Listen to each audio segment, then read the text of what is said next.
Hello everyone, thanks for joining us. So you might be thinking it's a bit of a strange time to be thinking and publishing a report about park events. Obviously at the moment there's not very much activity going on. But we think this might be a good time to reflect a little bit on what's been happening in the past and what might happen and what should happen in the future. And now we're actually starting to see some events returning to parks. So again, the timing of today's event may be quite good timing in some ways. So we think this is a really important issue. We know it's a contentious issue and we think it will remain an important issue in the future. So going forward, we think the work we're going to share today is important, even if it seems as though there might be more acute issues facing park authorities and park users at the moment. And as Goran mentioned, this report is part of a wider research project, but it's also part of a wider London project. So the London part of FestSpace is an attempt to think about the role of festivals and events in the inclusivity of London's parks. And this report is really just one part of that London-based project. So this isn't really the finished article. This is one piece of the jigsaw, and there will be other subsequent outputs which will also try and address the issue. And we wanted to kind of try and get a report out today, which is very publicly accessible. So we've deliberately tried to make it as accessible as possible. We're having the event today. The report is available for everyone to read, and hopefully it's written in a way that is accessible for everyone. It's not a particularly academic document. It's one which is based solely really on what friends told us about the events that happened in their parks in 2009. So that's useful to point out that this report is very much about what happened last year, which we may come to regard as peak event maybe for London's parks, because we're not entirely sure what might happen in the future. Why did we focus on friends groups? So we know now that friends groups are absolutely fundamental to the stewardship of London's parks. So we really wanted to talk to them because we think they've got a very involved perspective, but also a very informed perspective. So friends groups in London and throughout the rest of the country have become really fundamental sort of stakeholder groups, but we're aware there are other sort of stakeholder groups too. Friends are particularly important to this subject area because we know that a lot of friends groups organise and host their own events. We also know that some friends groups have been the most vocal critics of some large-scale events in London. So I know there are a couple of representatives from the Friends of Finsbury Park on the Zoom call today. So you know, there have even been legal cases where friends groups have actually challenged the right of event organisers or local authorities to put on some large-scale events in parks. So again, that sort of reinforces why they're a particularly influential group to think about. This is a map which represents all the friends groups that participated in the research that we're publishing today. So this highlights the fact that although we've got a relatively small sample in terms of 43 out of maybe 600 groups, it's a relatively diverse sample in terms of the scale of the spaces and the different sort of types of spaces. So we've got some of London's largest parks represented, like Richmond Park and Regent's Park, but also some very small garden squares and more sort of local parks and even sports fields and green spaces. So that's really why we focused on friends groups, and a quick review of the friends groups. In terms of the range of parks that they reported, the range of park events that were reported by those friends groups, what we found was there's a very wide range of different events that were staged in 2009. So we've got free to access events, we've got paid entry events, we've got even events that are organised by friends groups themselves. Very high number of events, and you've got all the expected events like fun fairs and festivals and fun days and all the things you'd expect to see in a park. I suppose some of the headlines from that part of the report are that there was perhaps a surprisingly large number of horticultural events and nature-based events, even in small spaces in central London. So that was an interesting feature of the research that we reported. There was also what we discovered was there's been a big proliferation of some large-scale music festivals across London's parks. So we know that Hyde Park and Finsbury Park and Brockwell Park and and Gunnersbury Park and those sort of parks have become known for hosting large-scale music festivals. But over the last few years, we've seen this proliferation into more suburban spaces as well. So we've got lots of London's Common, Streatham Common, Peckham Rye Park, Blackheath, Morden Park. We've got a greater range of parks which are now staging these large-scale music events as well, which is an issue, I think. In terms of innovations, we've seen some parks hosting events outside daylight hours, so that includes things like light shows, lots of arts events, and lots of festivals which celebrate different ethnic and religious identities. So in terms of the range of park events, again, you can read the report and have a look through that section, but there's a really interesting and diverse range of park events that were staged during last year. And they obviously have a range of impacts. So generally, we've reported that friends groups see events as very positive additions to their parks, particularly free to access events. So I think that was something that came across quite strongly. So these events brought more people in, they diversified the types of people that were using parks, they raised the profile of parks, they generated, in some cases, income to help pay for parks. So there was a whole range of positive effects that these events brought. But the report recognises some very significant negative effects as well. And these were mainly associated with large-scale music festivals and with fun fairs to a lesser extent.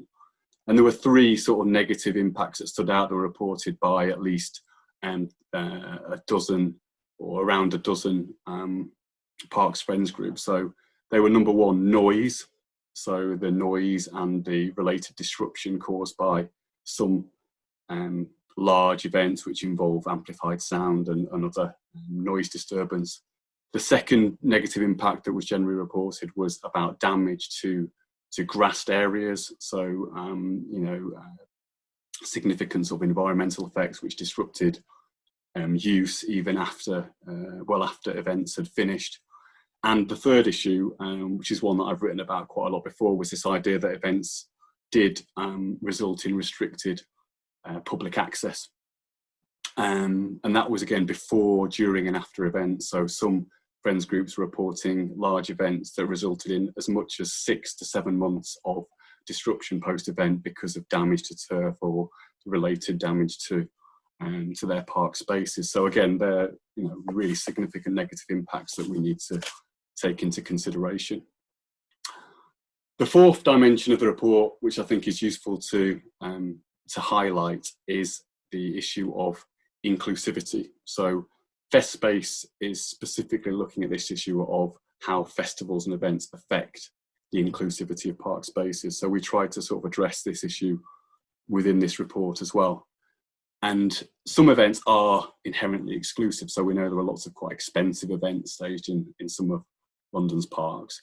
But a lot of the free to access events that we looked at and that were reported by friends groups were actually seen as making a very positive contribution to inclusivity agendas. So number one, by diversifying the types of users that came to parks. Secondly, by providing spaces where people could encounter difference and could encounter people from different groups and could sort of share the space together. So they're a good way of getting different types of people into the same space at the same time, and that encourages a degree of tolerance and understanding.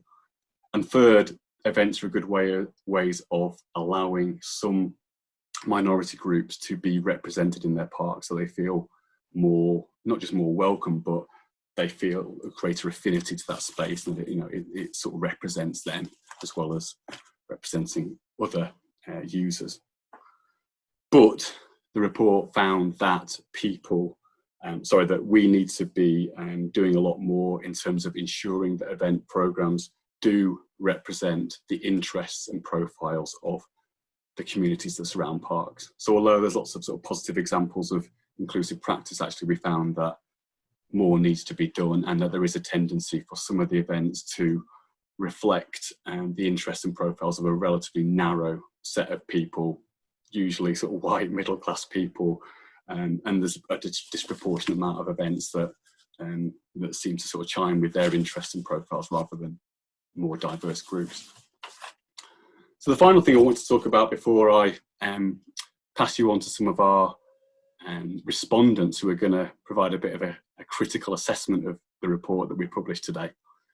I thought we'd go through the recommendations of the report. So again, I haven't got time to go out through each of the recommendations, but we've come up with 13 altogether, and they're split into 3 categories. So the first category are those relating to regulations and policies and procedures, a second category relating to minimising environmental impacts, and a third category relating to this issue of inclusion and social inclusion. So in terms of this first set of recommendations, some of these relate to decision making.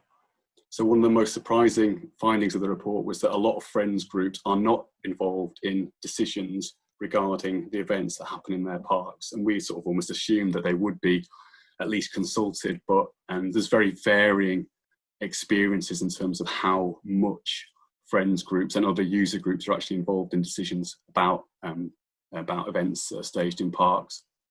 So that was an interesting finding. We've come up with some related recommendations. We do think that these decisions should be guided by a policy which is co-produced with friends groups and other user groups, and that might also help to solve some of those related issues.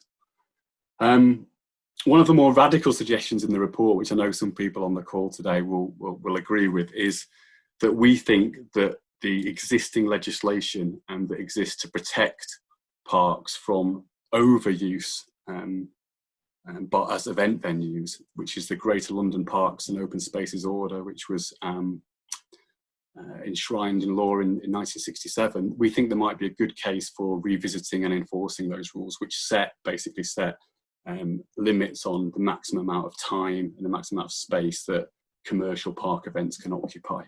So although we know that legal cases have found that that piece of legislation has now been usurped by subsequent legislation, we think there might be a good justification for revisiting it and enforcing it. Finally, in terms of financing, we know that park events can raise lots of money, but again, there's varying practice in terms of where that income goes, and we think it should be ring-fenced for parks, because we know the local authorities, for example, are incredibly stretched in terms of their budgets. Therefore, there's a temptation to sort of cross-subsidise budgets, but we think that money raised from parks should be spent on parks, and that's one clear recommendation of the report. In terms of minimising sort of negative impacts of events, we think, first of all, that some parks need to be slightly redesigned to allow them to accommodate events more easily and more sustainably. So that's not big interventions, but clever design adaptations that might help them stage events more successfully, even just introducing power, water, lighting to allow events to happen without bringing in polluting generators or other unnecessary infrastructure. We think that some events shouldn't even be in parks. So there are some events at a stage which don't really draw upon or relate to the park setting at all, and we think that those events might be better off hosted elsewhere. We've got this interesting recommendation about this year, which we think could provide a very interesting experimental year, so that we haven't got any big park events happening this summer. So now, by researching the effects of not having events, we can effectively work out what the benefits of having a fallow year might be. So we know that Glastonbury, for example, has a fallow year every 7 or 8 years, and we think there may be a case for allowing environments to recover from park events better by having a regular year off very large events. We think winter events on grass surfaces are a bad combination. So we've had some quite high profile examples of where events have really churned up green spaces and taking months to recover. And we also think there's a scheduling sort of recommendation here. We know that some parks, for example Victoria Park, and I think Finsbury Park was planning to do this year, to try and minimise the disruption caused by assembly and D-rig by putting some of the large events together on consecutive weekends, so that we've only got one derig and assembly sort of period. And I know some event companies have been quite good about, you know, in the intervening week, actually having lots of more community focused events and using that same infrastructure. So I think probably more parks could follow that example too. Okay, finally then on the sort of inclusion agenda, I think one thing that we've all thought about as we've sort of asked groups about the event programs that happen in their parks is that it's really difficult to come up with a program that represents fully all the different communities that surround a London park. So I think we think the best way to sort of resolve that issue is to make sure that communities themselves can get involved in planning and organising events, you know, that better represent their own interests and identities. So we think that's a positive way forward.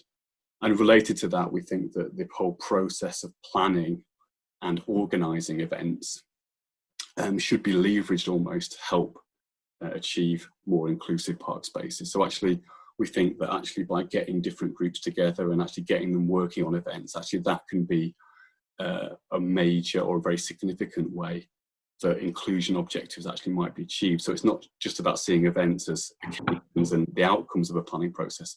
The actual process of putting on events can help communities be more included in park spaces and more and better sort of integrated with other park users. Okay, it's always difficult doing these online events. I don't know if everyone is still there or can hear me properly or can see what I was seeing, but hopefully that gives you a good idea of what we actually included in the report. Obviously, you can go away now and read the report. There are a couple of different links that you can access, which I think Goran has put in the chat. If you want to read some more academic materials on this issue, then there's lots of stuff that members of the team have written before. So again, the report today, published today, is a very sort of practical, readable, accessible overview of the issues, but we've obviously written previously, you know, in a more academic style about similar issues if you want to follow any of that up.